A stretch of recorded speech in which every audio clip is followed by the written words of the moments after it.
the reunion of the century. This is going to be epic. We have from Lord of the Rings, we have both Frodo Baggins and Samwise the Brave. You know exactly who they are. I'm going to bring out our moderator to introduce them. Hector Navarro, come on out here. Give it up for Hector Navarro. Woo! Give it up for Tiffany, everybody. Woo! Setting us up. Guys, let's bring them out because they're so lovely and they're the stars of the #1 Trilly of all time. Yes! #1 Trilly, Sean Astin and Elijah Wood.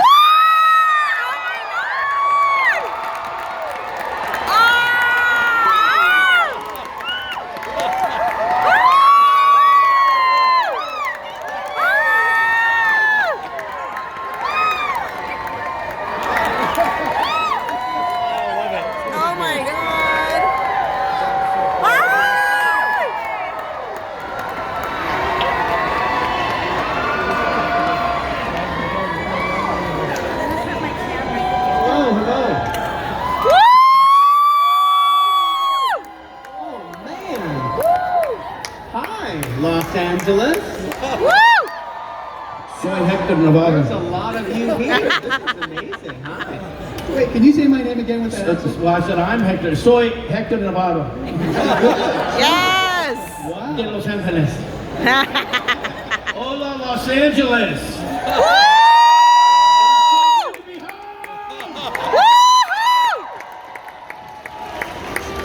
I thought we were going to a boat show today. I'm like, I gotta say, today more people have wished me luck to come. I'm like, the stakes are high. Good luck for the panel. I Good guess luck. I like. Why? We have to be terribly interesting and funny and relevant, and it's exhausting. Yes!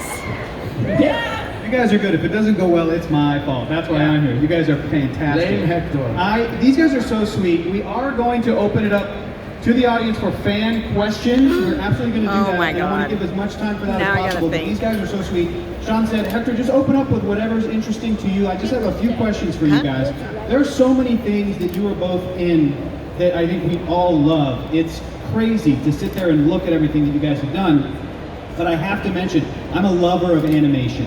And you guys have been in some awesome, I'm talking Tron Uprising is a show I love. We've got, you were awesome as Shazam in the various Justice League things here. So good. We, fall just about ended. I don't call it fall anymore. I call it over the hedge season is what I call it. No, over the garden wall season is what I call it. Thank you. Over the garden wall. Sorry.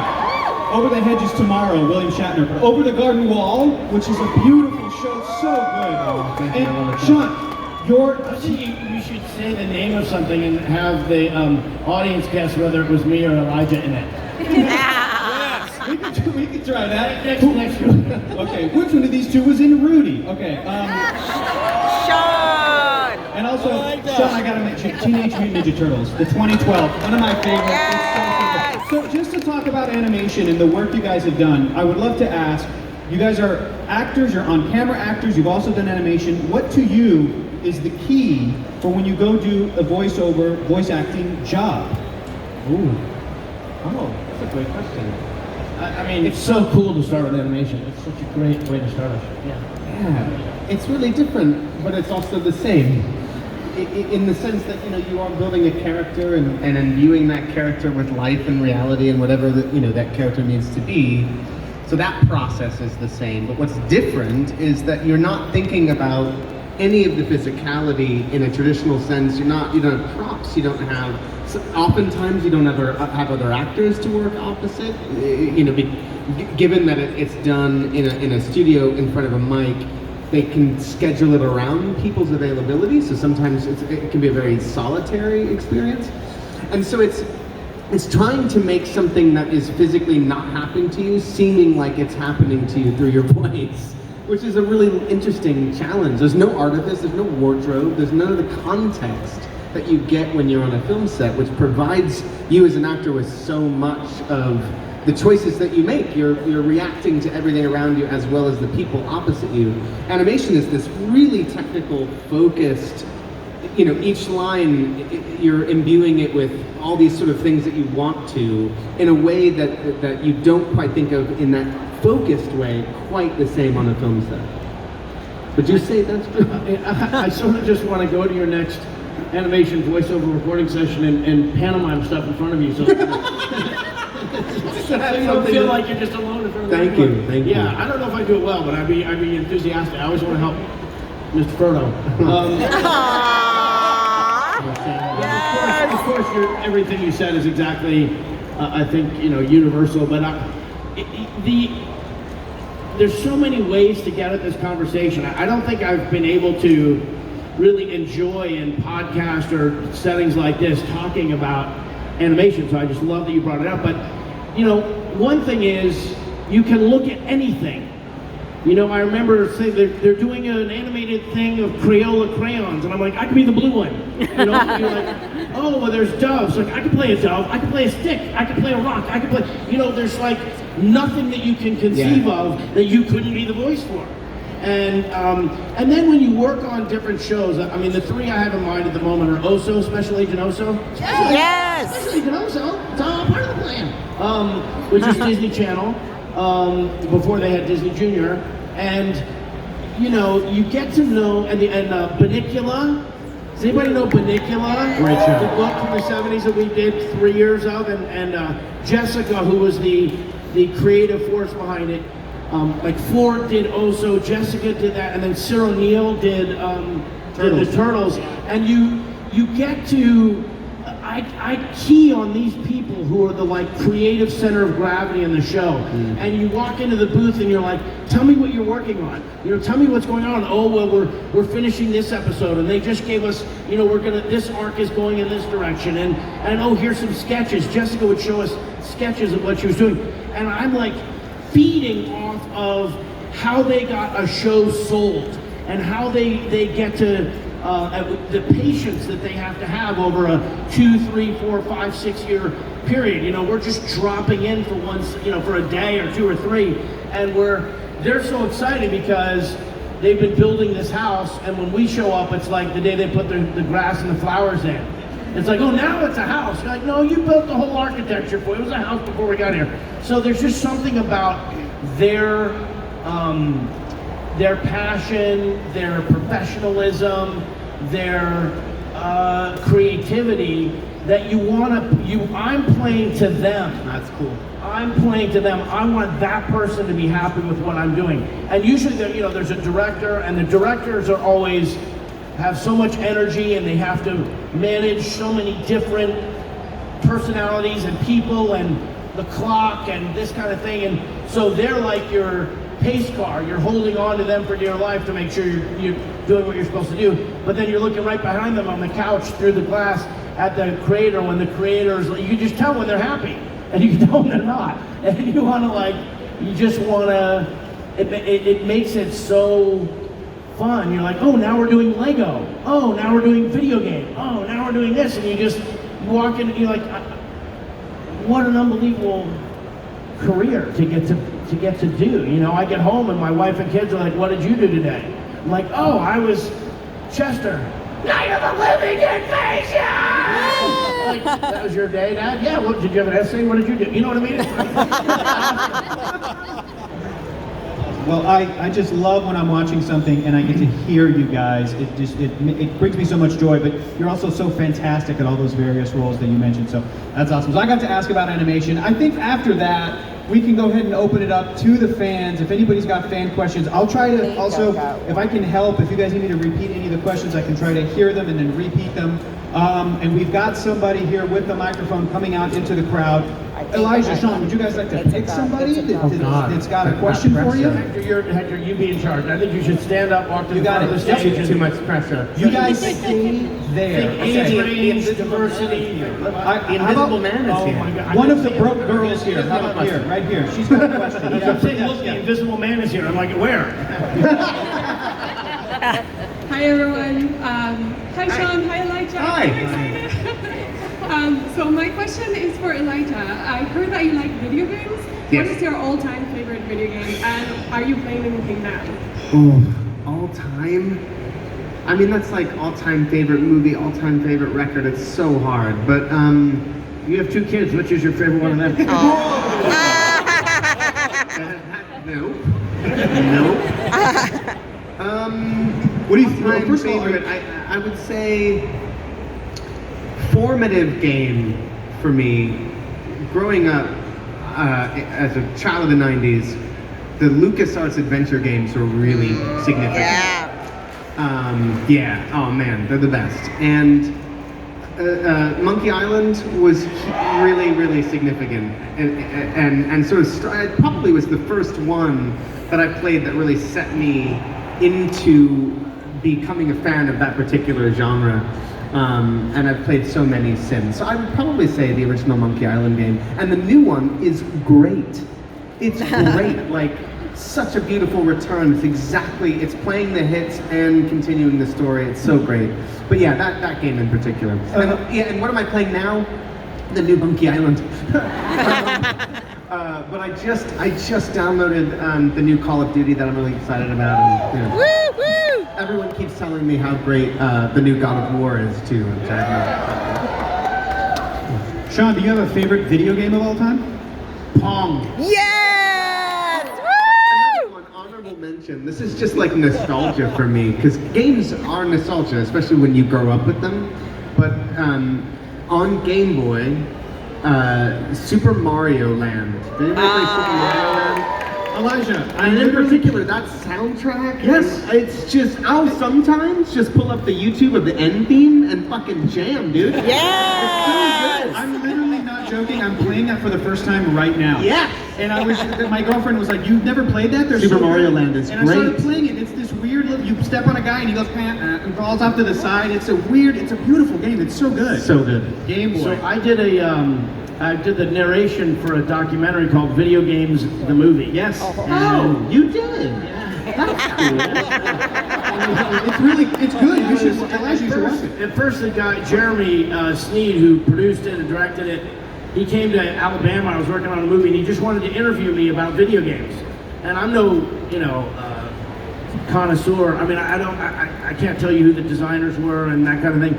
But after an hour and a half of talking to him, I was like, "Can I please narrate the whole movie? And can I produce it with you? And can I live in your house?" And because he That knew is so every Sean. studio. It is so you. And we did. I love it. We just we took over, and he. So cool. So in the first 7 minutes is this montage set to the Queen, outer space rocket star. What's the Queen song? Flash? Gordon? No. What? Queen? Rocket ship to Mars. Don't stop. Yeah. Stop me Yeah. now. Yeah, That's right. And it's a montage set to that, and you talk about nostalgia. I mean, you're literally like, if you're not crying, then you weren't born in the 70s and 80s. I mean, it's so beautiful. And then we did a TV series called Unlocked, where we did 8 episodes, and it was sort of 3 known people each episode taking you into some element of video games. So going to New York Film Academy and seeing how they have game design, that's awesome. Yeah, yeah. So there was that, and then we just finished Nintendo the movie, where we did a documentary about Nintendo, and we kind of were like, how do you tell the story of this company from the 1800s when it was a game company? Yeah, they made cards. Yeah, cards and trinkets and stuff like that. So we actually built in miniature their early offices that they would have had in Tokyo, what? and yeah. When have you done this? I do a lot. I do a lot of things. So That's awesome. So I mean, but if you were to just hit me right between the eyes with what do you love?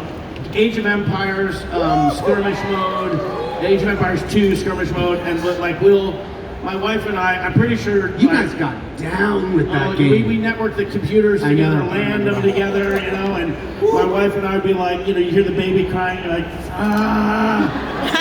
just don't attack. I'll go do it. I'll change it up, and just don't attack, But the kids, we play Mario Kart on the Wii. We do, it's like this. We could just Go on and on. all day long with that one. Video games are. It's so much fun now to talk to people in the Midwest or the South or working class families where all the kids do all day long is play video games and the parents are pulling their hair out, and you're like, actually, it's like a $6 billion. It makes more money than music, sports, movies, television, every other entertainment art form you can think of combined. Video games are beating it. There's careers for them. Their imaginations can be unlocked, and they can we like the future is behind us almost, So video games, good question. If anybody gives you a hard time about playing video games, just send them that clip of Sean just passionately defending them. That was awesome. Great question. Thank you. I want to go over here to the next question. You right here. Yes. What's your question? Hi. Hi. I'm curious. So, the cast for Lord of the Rings, it seemed from like interviews and pranks that you guys bonded like really well. I'm curious, do you still hang out or reunite at any given time? So the question is in regards to the us on Lord of the Rings and Like the bond that we had there, and that's. So you guys can't see it, but Rosie Cotton just asked a question about Frodo and Sam's love affair, and if we meet every fall at the same cottage at the same time. That's what I think she was. I don't know. Do we hang out? Yes. I mean, the reality is, we are all. Everyone that engaged in making those films, we are linked for life, regardless of whether we get the wonderful opportunity to spend time together or see each other. We're intrinsically linked, and we always will be. And it's that kind of thing that when you spend that kind of intimate time with people over a long period of time, years will have gone by and you see them and it's like no time has passed. Right. And that's the kind of bond that we all share. But yes, I mean, we currently have a Hobbit text thread where we share our crossword scores on the New York Times crossword, mini crosswords. And Wordle. And every Wordle. Every day at midnight, East Coast time somehow. Yeah. When the New York Times mini puzzle comes out, usually Dom were the first to do it. It seems like. Yeah, typically. And and then our goal is to get all four of us on the same day, do it in under a minute. And so Elijah's are usually like 101 to 130, sometimes faster. I'm usually in the 4 to 8 minutes. Yeah. When I've had two under a minute, and I couldn't concentrate on anything else that day. Do you guys know the New York Times mini crossword? So it's just a tiny little bite-sized thing. No. It's like a video game, right? And so we just try and do it as fast as possible. It's so fun and so satisfying, and when you get stuck, it's the most maddening thing. Not yet. We just spent this year the four hobbits. You can probably say something, because No. Yeah, this is the crowd. Nice to tease it, yeah. So Tease the it. hobbits, Dom, Billy, Sean, and Master Frodo, Elijah. We did, I think so far 8, and I think we're going to do one more. It may be 8 or 9, and then we're going to do one more in Pittsburgh, where it's all 4 of us. And for the first time, by the way, like prior to this year, the 4 of us being in one shared space, it's been maybe a decade. And it's not to say that we all haven't individually seen each other, we absolutely have a lot, but not the 4 of us in one shared space. So this year has been kind of an unprecedented, extraordinary year for us, because almost every month we were in another city and breaking bread and sharing stories and dinner in every city. Yeah. Elijah's a bit of a foodie. he finds these incredible spots for us. And Dom too. And Dom too. And then, off the beaten path, hotels to stay at and breakfast in the morning. And it's like, it's better than when we were making the movie. And movies. And then the thing that we're just discussing whether or not to share in this moment is that Elijah really, I think we all kind of had ideas, but you really grabbed the bull by the horns and created a tour t-shirt. What? Yeah, that's got, like on the back, like you go on a rock and roll tour, it's got the list. I mean, we were in Bree, I think in July, and we were in Calgary, and then the design on the front is really welcome. You want to talk about the artist? Yeah, Jess Rotter is an incredible artist. She does a lot of stuff for Light in the Attic Records, she's an album artwork, she does a lot of t-shirt design. She's really incredible, and her friends, so just immediately thought of her. And so yeah, we've just kind of got this tour t-shirt that we're just about to launch really soon. That just came out of all of us hanging out. And Is LA going to be on it? I don't think, because it's the four of us, so I don't know if LA is going to be on Dang that it. list. Aww. It's just the four hobbits. Not to be, overly anal. I'm going to work on that. But in answer to your question, we're all a big extended family, and the four of us obviously share a very specific special bond because we spent a lot of time together in New Zealand, and we were all around the same age, but that extends beyond the four hobbits into everyone else. And I'm just picturing those early years in 2008, 9, 10 when I would come over to your house to cook, and you were like, Sean, it's cool, but potato. hell of a gardener. Sean, Yeah. I'm sure that some fan here today is probably going to come up with their own t-shirt with this day and date, and then you'll sign it at some point, and Yeah. they're just going to be stoked about That this. does happen. Yeah, Yeah. absolutely. Absolutely. Good. Awesome. All right, I want to go over here to this section if possible. Somebody's got a question. You right here, yeah, with the Spider-Man shirt. Hello, I'm Soliana. I love you both so much, and I was just wondering if you've seen the new Rings of Power TV show, and what do you think about it? Rings of Power. I also want to say, too, I want to thank you guys, as a huge Lord of the Rings fan, for you guys having that supportive, beautiful message, all are welcome here, that was happening as the show was coming out. It meant a lot to me, it meant a lot to so many fans, so we really appreciate it. So yeah, the question is, Lord of the Rings, the Rings of Power show. What did you guys think of it? Did you get a chance to see it? Well, we love you too.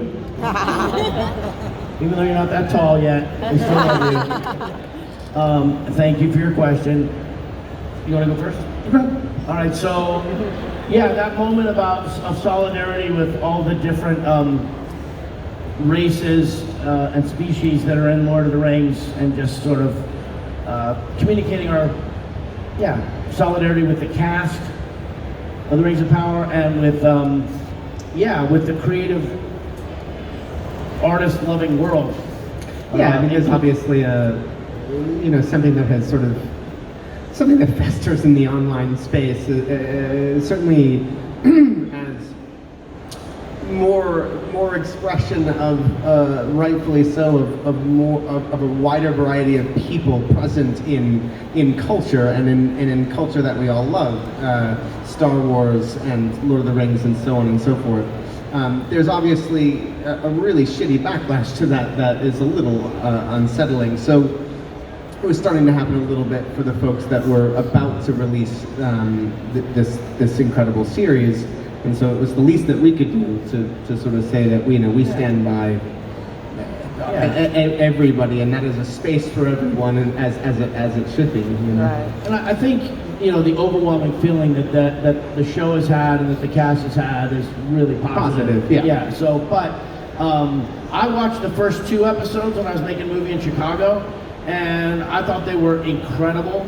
I thought they were absolutely incredible. I think on the one hand, they really owed a debt of aesthetic gratitude to Peter Jackson and the entire visual team of Lord of the Rings, because it really felt connected artistically to that. A lot of times people want to create a full break and do something totally new, and I felt like it honored the Peter Jackson's trilogy.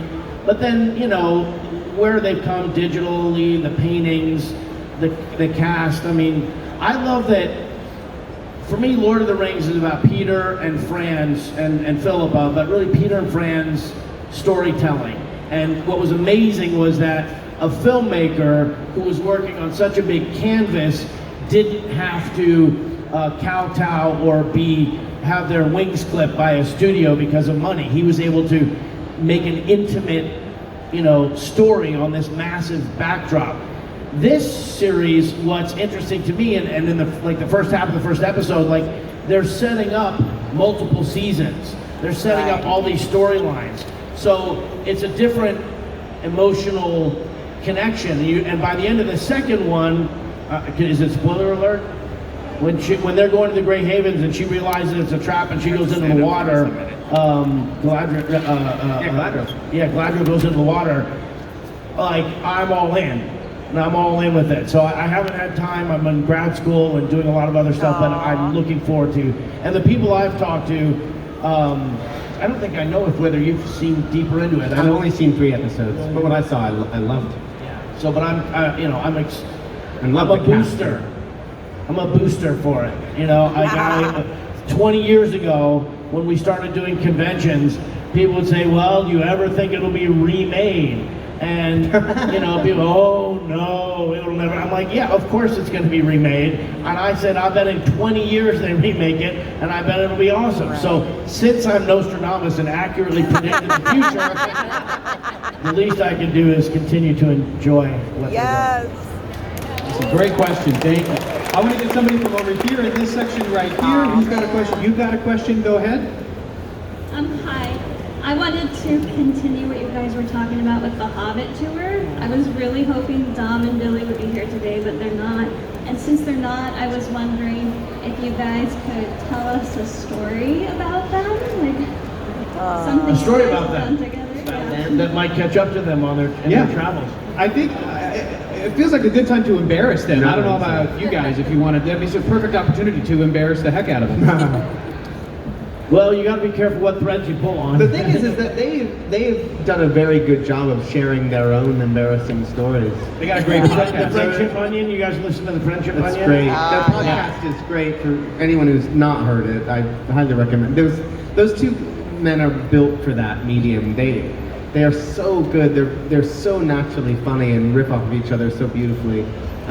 So whip smart but stories about them. I mean, there's a legendary story about them, but they've told it a bunch. They were sent to the location near Edoras. They were on wet weather cover. Do you know this? Where they moved them into this house in Methven, I think it was, and they were in the house for like a couple of weeks without working because forgot about them. Yeah, because they were just isolated there in this house because they were just on call for if the weather was ever bad, but the weather was never bad, so they were never called, and it was 2 shut-ins with like a VCR and weed. Just picture Jack Nicholson in The Shining, right?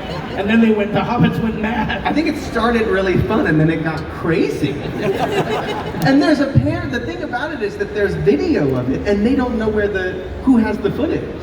They like filmed like ridiculous comedy shorts, like weird, probably super stoned, psychedelic, Billy Dom, I've got a Dom losing their mind things, and it exists somewhere. They don't know where it is.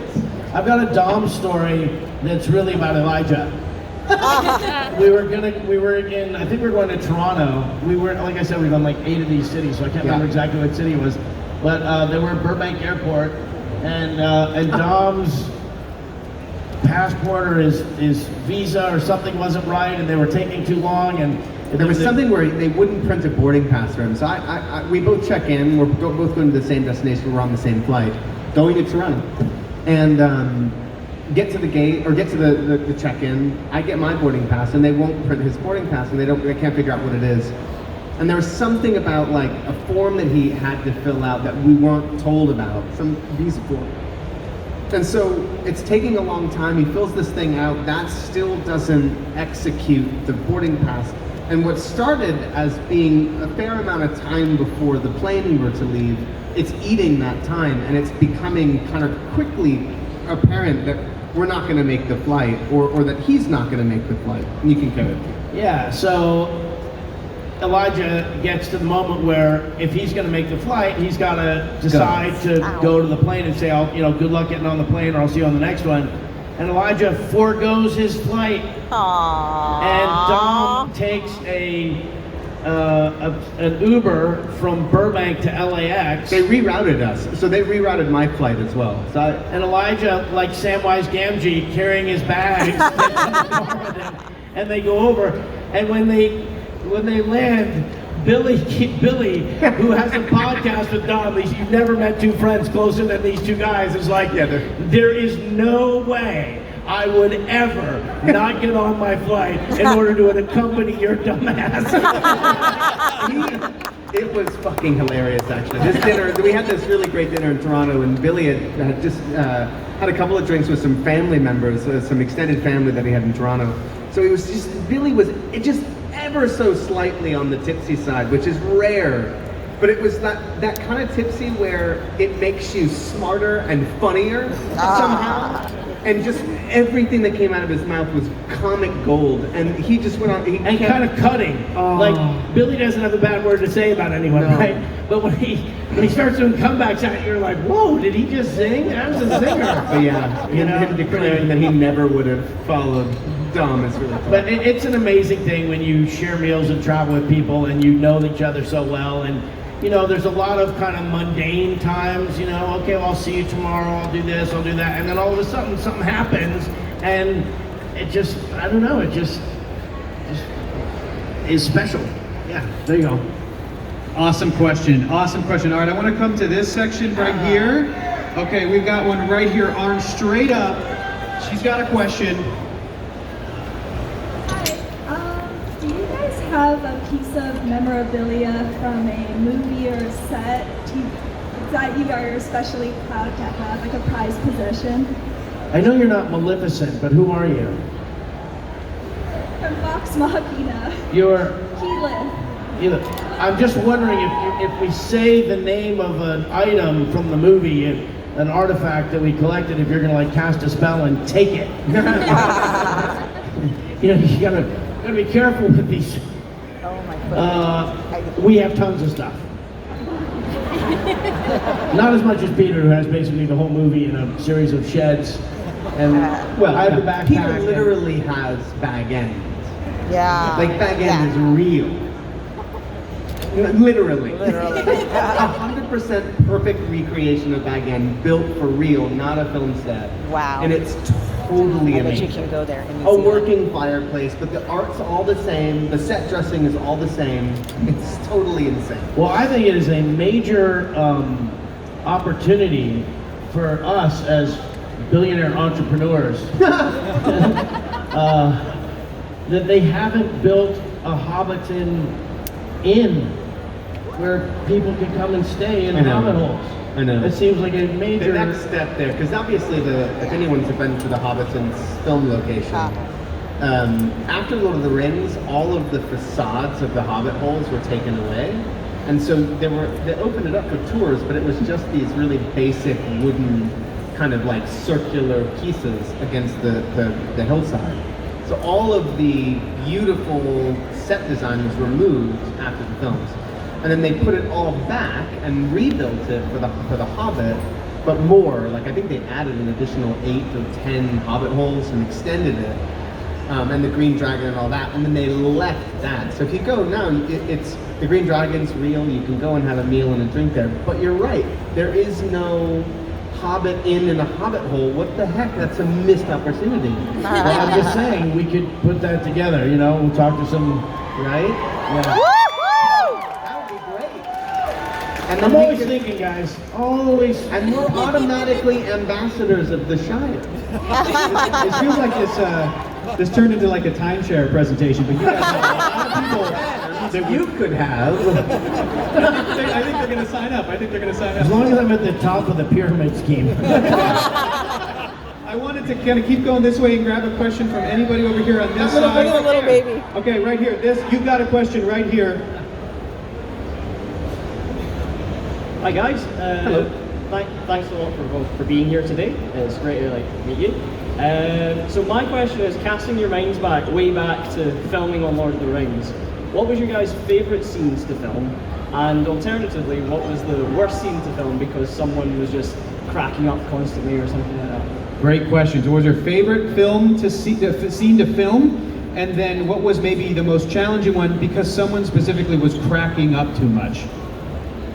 Challenging in other ways. Yeah. The ones that you're cracking up at are good scenes. That's fun. Unless it's like, stop laughing, the sun's going down. But no, wait, get up.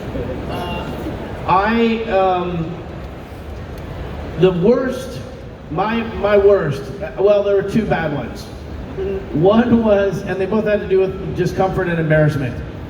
And there was a whole catalog of uncomfortable and embarrassing things, but that was kind of part of it, and it was part of the charm of it, and you just kind of, but there was one scene at the Black Gates when Andy Serkis, Gollum, is pulling the hobbits to safety when the Black Army is marching out of the gates and wants to hide us.